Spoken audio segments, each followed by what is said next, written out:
Okay, so welcome everyone to this very special exhibition, and thank you for joining us on this incredibly generous walkthrough that we have the opportunity to do together.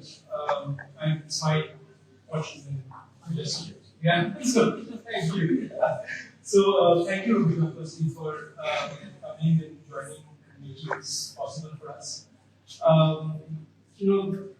We've done this exhibition in 2011 with Krishna Reddy His World, and that exhibition really becomes for us, and the gallery, a starting point of not understanding this incredible artist practice.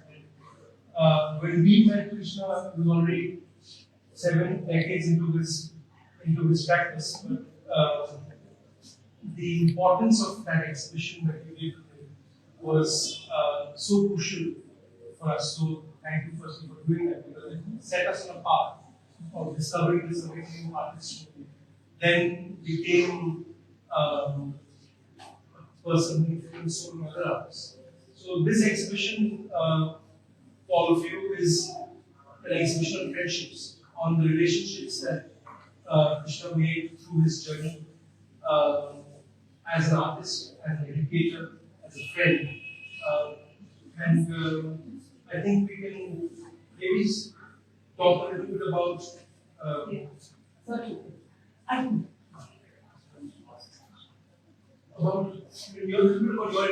him and how it came across to you and how you put it in this kind of larger context. Thank you, Kiran, for inviting me, and thank you all for being here. And this is going back to Krishna's words again. It's like it's quite moving for me. I wrote and reviewed Krishna from 1990s when he was, because he kept coming back to India and he kept having exhibitions and interactions. When there was Gadi, there was exhibition as part of the galleries, and so I got opportunities to meet them. But it was only with this exhibition, the retrospective that happened in IGLC, and Ashna Shastri invited me to create it. And then really got to spend a lot of time and understand the man, not just the artist, but also the person. Yeah. And I found that he had, though his mind then was started, his memory had started changing a bit. He seems so meticulously articulated from his grapes that I kept IGLC, from the work, the way that he had packed them, from the list that I got to see of his own beautiful handwriting. Yeah. The list, and where it comes from somebody who's very fascinated by handwriting. And I've seen everything, touching it, looking at it, and here's the man. And he was always there for several conversations, remembering things often in bits and pieces. Okay, but everything comes together as it comes in his work also. Exactly. So that was, and I always believed that extraordinary teacher, educator, and an artist are excellence. But the quality that really drew me and fascinated me was he was the seeker and the learner. And a true seeker in that sense, because he never, even if you read his writings, even when you talk to him, the humility that he had and the way he talked about his process and the way of life, and I think somewhere his reflections come up here, where taken his statements and he's talking about art as but understanding life, you're living life, this whole movement, this whole journey. And I think that journey is very interesting, and I must just briefly tell you to introduce this the artist, that he said that he was so lucky or so fortunate that he was always at the right time, in the right place. That's right. Okay, so whether where he was born, whether in the young early years he met J. Krishnamurti, who was a great influence, great teacher, philosopher, whom he met and who always was his guru in one sense, and then his shifting from there to Vishwabharati, the time when he masters, say Nandanoor, Ramkinkar Baij, Behari teachers. The trio was so powerful there, and his learnings in that environment for several years, and from there how he moves to Paris. Yeah. And then in Paris, he has a whole community of teachers, in one sense, because he spends a lot of time there, and from there to New York. Yeah. And then he's coming back. Yeah. But it's very interesting, these circles around him are absolutely very engaging and very interestingly they intersect in his learning and his shaping of his art. And I think that was extraordinary when you started with. That here is a man who was born in a small village in Andhra Pradesh, Nandanoor, and that village was actually in 1925, of course. It was also revolutionary time, and that he was arrested and was running away from being caught and fields and stuff like that. But more than that, he grew up seeing his father painting sculptures and murals, temple murals, and he was instantly drawn to the idea of drawing. On the floors of temples, as you know. And that was something, the whole idea of expression, in that form was something that he just was drawn to right there.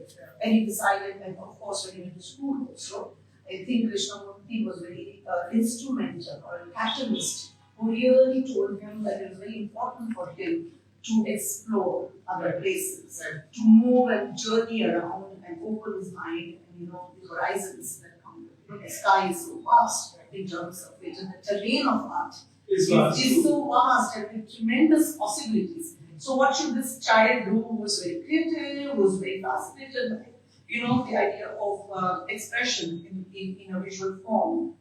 And then in Shantini, as you know, the environment was so beautiful. Tagore's emphasis on learning of a very different kind. Not learning in an academic sense, but learning sitting under the tree, absorption into nature, not just observation, absorption. You can see that kind of absorption of nature. So it was not enough to just observe nature. It was important to immerse and absorb nature. And also the idea of very little details that Nandanoor was, when you see his postcards, even today I'm fascinated by the idea that he could draw these postcards with little texts and little writings, draw your attention to a blade of grass, to a little beetle, to a little insect. Okay, and when you go to Krishna later, the idea of a fish formation and insect formation, and many of those things that he does later, the way he looked to nature, the way his lens went to understanding the whole cosmic, movement and life, and what is this life, and what is death, and all of that. I think started right there. And as you were narrating to me, and this is a story that a lot of people know, that there was an artist who was frustrated and said that I'm not able to draw nature, and I just stopped and said that maybe, the tree is not really you. So you go to the tree, touch and feel it, okay? And feel its soul, and feel its breath, okay? And you will get a response. That kind of understanding, or those kind of anecdotes, there are many such anecdotes we hear about Nandanoor's teaching, okay? And why he was called this master Moshai, who was extraordinary in his, not only his knowledge, literally knowledge, but also how to make artists understand what is the process of creation. How do you translate what you see? How do you gather the gathering of ideas and knowledge? And I think that was extraordinary in that institution at that time when he was there. And I think at that time, A. Ramachandran was there, K.G. Subramanian was there, and Subramanian was also celebrating his 100 years. So you just imagine the environment there for a moment. I'm just thinking it must be so amazing amongst these teachers and with these artists who gravitated to that place to really experience what kind of learning can happen under the shade of the tree. And Ramkinkar's idea, I focus a little bit of that because, even today when you go to Shantini, when things seem a little static everywhere, the moment you encounter Ramkinkar's sculpture, you see movement of life, you see the swirling of in a form, and you see the force and the life, the inner force of the energy which you also see in Krishna's work. That energy takes over the form. The form is not static at all, and you just amidst the grass, tall grass, and you're seeing, and you amazed that this was something that was happening, and that environment was understood as an extension of the figure, the form, whatever you were talking about. And Krishna throughout talks about the figure is always in interaction with the surrounding. The environment must really, you connect those beds, with the environment around, with the energies around. So, would you like to add something? Yeah. I mean, my interaction with Krishna were in late 80s, so it was very philosophical and less about the process. But I can imagine how much of that entire mind space went into the making of the work. It all convinced together into making this kind of magical world that we saw through lives. And I'm absolutely in agreement with how you bring this beautifully, this whole knowledge of the teachers coming in and the whole experience.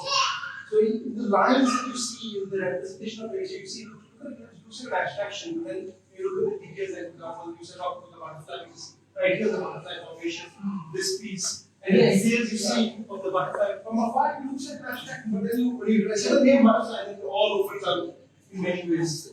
So I think what is important to understand is what you said is about these circles of concentric or overlapping circles that contain ways to kind of interact and grow and build crucible. I also read that these artists in Nadar are so known to be almost like even as a camaraderie, or friendship with their younger students. They'll be sitting with them, often drawing, giving their drawings to them, giving their postcards to them. I heard these stories from so many of them. There are so many. And so many of them have also. And so it was not that I am the artist and I'm the teacher and you are the student. Okay, to that extent, I am the one who going to prescribe or instruct. So I think teaching is a very, very important and a very significant, at least in art. For instance, how do you teach art? This is a question that I spent God knows how many years, because I went from fine arts doing art history into education, because I was very interested in teaching. So I wanted to be at an MA and an MPhil to understand what is teaching in software sciences. How do you teach? Is it teaching or is it learning? What is happening in that process? Yeah, what is happening? What is the teacher's role? Is the teacher in something like art important? And if it is important, then his or her worldview should not become the student's worldview also, because the student has to learn to see through his eyes or her eyes. So what do you do with that? Because if I am demonstrating and saying this is the way a figure is drawn, will my student also start thinking this is the only reality of figuration? And the challenge. So what is the challenge there? I think these artists, some point of time, at least I can talk about interpret. In there I see this interaction was quite dynamic, in terms of art. So this is one part of his story. I think we can go to the other room when he goes to Paris. Because that's another part of the story. Again, the catalyst is Paris and the teachers become exactly. And we can then take it on and we can come back to yes. Because, I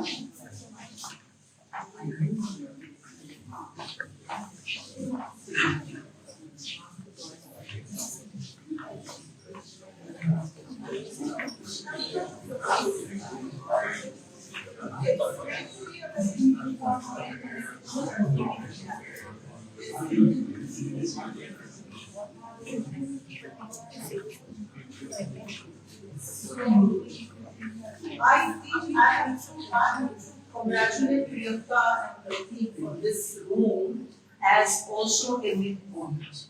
Okay, in the exhibition, which is very interesting for me because you put those big works there, but you brought us to this intimate room, and this is also a transition phase. And I just want to say that